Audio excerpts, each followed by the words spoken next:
ఢిల్లీ వేదికగా NDA high level meeting కొనసాగుతోంది. ఈ మీటింగ్ ఎన్డీఏ పక్షాల నేతలంతా హాజరయ్యారు. ఏపీ నుంచి CM Chandrababu, deputy CM Pawan Kalyan కూడా హాజరయ్యారు.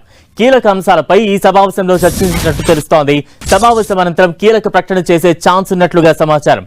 ఇప్పటికే కేంద్ర కేబినెట్ విస్తరణ జరగనున్నట్లు వార్తలు వస్తున్నాయి. ఈ నేపథ్యంలోనే ఈ దిశగా ప్రకటన చేసే ఛాన్స్ ఉన్నట్లుగా సమాచారం. దీంతో కేంద్ర కేబినెట్ విస్తరణ వార్తల ఊహాగానాల నేపథ్యంలో టీడీపీ ఎంపీలు అప్రమత్తమైనట్టు తెలుస్తోంది. కేబినెట్ విస్తరణ కోసం టీడీపీ ఎంపీలు ఆశగా ఎదురు చూస్తున్నట్టు తెలుస్తోంది. ఒకవేళ విస్తరణ జరిగితే టీడీపీకి ఒక సహాయ మంత్రి ఆఫర్ వచ్చేలా ఉన్నట్లు వార్తలు వినిపిస్తున్నాయి.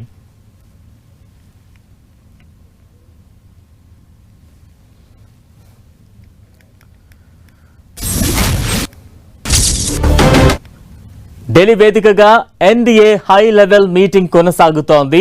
ఈ మీటింగ్ కు ఎన్డీఏ పక్షాల నేతలంతా హాజరయ్యారు.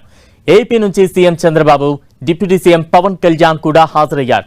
కీలక అంశాలపై ఈ సమావేశంలో చర్చిస్తున్నట్టు తెలుస్తోంది. సమావేశం అనంతరం కీలక ప్రకటన చేసే ఛాన్స్ ఉన్నట్టు తెలుస్తోంది. ఇప్పటికే కేంద్ర కేబినెట్ విస్తరణ జరగనున్నట్లుగా వార్తలు వస్తున్నాయి. ఈ నేపథ్యంలోనే ఆ దిశగా ప్రకటన ఉండే ఛాన్స్ ఉన్నట్టు సమాచారం. దీంతో కేంద్ర కేబినెట్ విస్తరణ వార్తల ఊహాగానాల నేపథ్యంలో టీడీపీ ఎంపీలు అప్రమత్తమైనట్టు తెలుస్తోంది. కేబినెట్ విస్తరణ కోసం టీడీపీ ఎంపీలు ఆశగా ఎదురు చూస్తున్నట్టు తెలుస్తోంది. ఒకవేళ విస్తరణ జరిగితే టీడీపీకి ఒక సహాయ మంత్రి ఆఫర్ వచ్చేలా ఉన్నట్లు వార్తలు వస్తున్నాయి.